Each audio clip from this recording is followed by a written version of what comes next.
Sumainyo ang Panginoon. At sumaiyo rin. Ang mabuting balita ng Panginoon ayon kay San Mateo. Papuri sa iyo, Panginoon.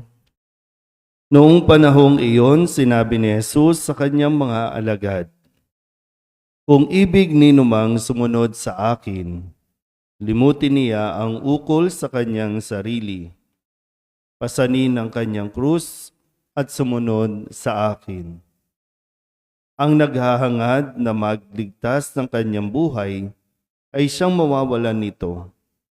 Ngunit ang mag-alay na kanyang buhay, alang-alang sa akin, ay siyang magkakamit noon. Ano nga ang mapapala ng isang tao, makamtan man niya ang buong daigdig, kung ang katumbas naman nito'y ang kanyang buhay?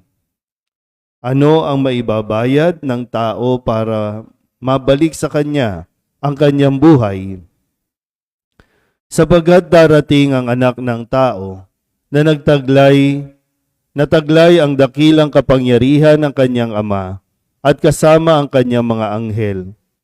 Sa panahong yaoy, gagantihin niya ang bawat tao ayon sa kanyang ginawa. Sinasabi ko sa inyo, may ilan sa inyo rito na hindi mamamatay hanggat di nila nakikita ang anak ng tao na pumaparito bilang hari." Ang mabuting balita ng Panginoon. Pinupuri ka namin, Panginoong Hesukristo. Isang magandang umaga po sa inyong lahat. Brad, pakibalik yung volume. Sound. Yung kanina, yung nag-umpisa ko. Yan. Ngayon po ay pinagdiriwang natin ang kapistahan ni Santa Clara, kung saan Santa Clara po ay kaibigan ni Saint Francis of Assisi. Dahil kay Saint Francis ay natuklasan ni Santa Clara yung kanyang bukasyon, yung bukasyon na paglilingkod din sa Panginoon sa ibang paraan, yung pagmamadre, kung kaya naitatagpo yung Poor Clares of Assisi.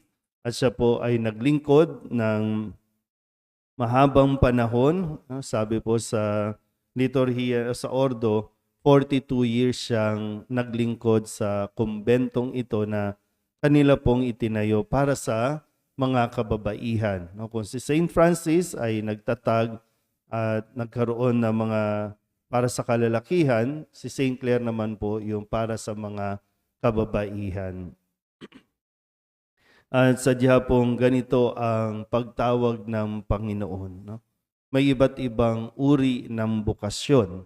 Bukasyon ng pagpapari, bukasyon ng pag-aasawa, o kaya naman bukasyon ng pagiging dalaga o binata. Yung mga hindi nag-aasawa, hindi rin naman nagmamadre o nagpapari. Sana po naging malinaw po sa atin kung ano ang bukasyon na atin pong tinugunan. Kasi ang isang bukasyon ay isang tawag na dapat o nangangailangan ng pagtugon sa atin. Kung kayo po ay tinawag sa bukasyon ng pag-aasawa, sana naman po naging buo din ang inyong desisyon sa buhay pag-aasawa. Ano ba, pag tinanong ko ba kayo, nagsisisi ba kayo bakit kayo nag-asawa? O okay na to, Lord, at salamat at ito yung bukasyon. Hindi rin naging madali ang pag-aasawa. Marami din mga pagsubok, marami din mga paghihirap ang dinadanas sa buhay mag-asawa. Pero kung ito talaga ang bukasyon ninyo bilang sa pag-aasawa, lahat naman ay malalampasan. At sana nalampasan ninyo. Meron din naman yung buhay pag binata o dalaga, yung single blessed, sana naman din masaya din kayong binata at dalaga magpasa hanggang ngayon. Kasi mahirap naman yung hindi ka nga nag-asawa, hindi ka rin naman nagpare o nagmadre, pero lagi ka naman nakasambakol ng mukha mo, baka hindi rin naman malinaw kung ano talaga yung bokasyon. Kaya nga single blessedness, yung kabanalan sa pamumuhay ng pagiging single. O, masaya din ba kayo na kayo ay single? Hmm. At yung sa atin pong ebanghelyo, no, kung paano ang pagdiriwang natin ding ito, no, sa kapistahan ni Santa Clara, ang sabi naman ni Jesus, yung mga gustong sumunod sa akin, yung literal, no, para sa bukasyon ng pagsunod kay Kristo, ito yung sa pagpapari at pagmamadre. Pag-isipan muna ng mabuti. Hindi ito magiging madali kasi maraming kailangan iwan. Maraming kailangan na, kumbaga sa English nga, yung i-renounce, yung lahat ng bagay na pinahahalagahan mo, lahat ng bagay na nakatuon sa sarili mo. Kaya nga, no, sabi, maging ang pamilya, kailangan mong iwan. So, hindi ka mag-aasawa, hindi ka magpapamilya para sa pamilya na ilalaan sa iyo ng Diyos. Yan ay ang simbahan. So, dito, no, sinabi ni Kristo, kasi maraming gustong sumunod kay Kristo, pero, teka, linawin muna natin. Baka kasi iba ang tawag sa iyo ng Diyos. Pero doon sa mga gustong tumugon sa tawag ng Diyos, ito yung kanyang ipinaalala. Kung ibig ninumang sumunod sa akin, una, kailangan niyang limutin ang ukol sa kanyang sarili. Yung career, no?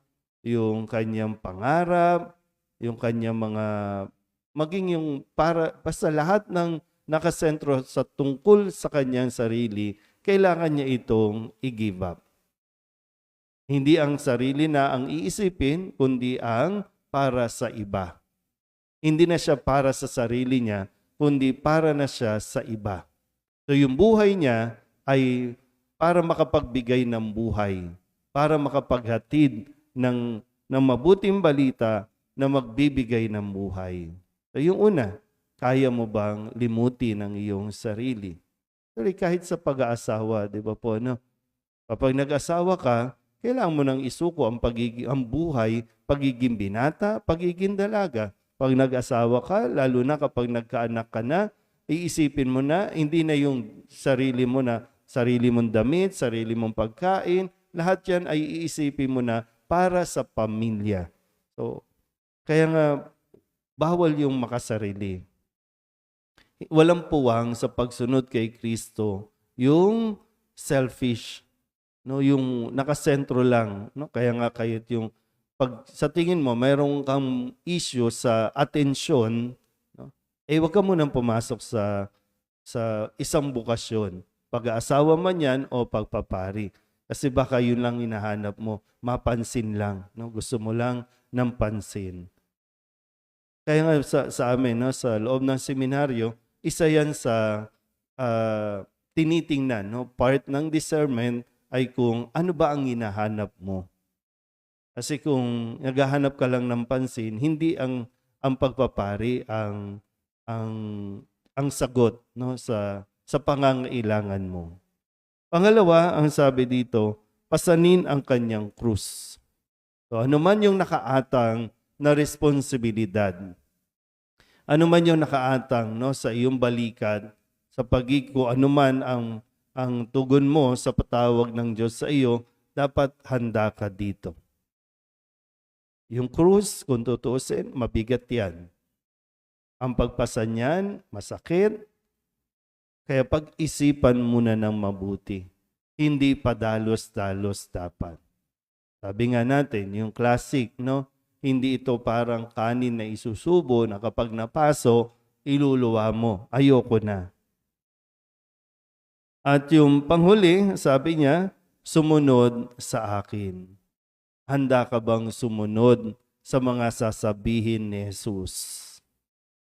Kasi minsan, no, kapag nandyan ka na, pumasok ka na, gusto mo baguhin kung ano ang sinasabi, kung ano yung mga rules, kung ano yung mga guidelines, ano ang sinasabi ni Jesus, sumunod ka sa akin.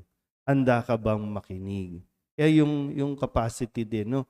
Capacity ng isang tao na makinig. At kasi kung hindi makikinig, hindi rin yan susunod. Kung sa pakikinig, maunawaan mo, mas magiging malinaw ang iyong pagtugon.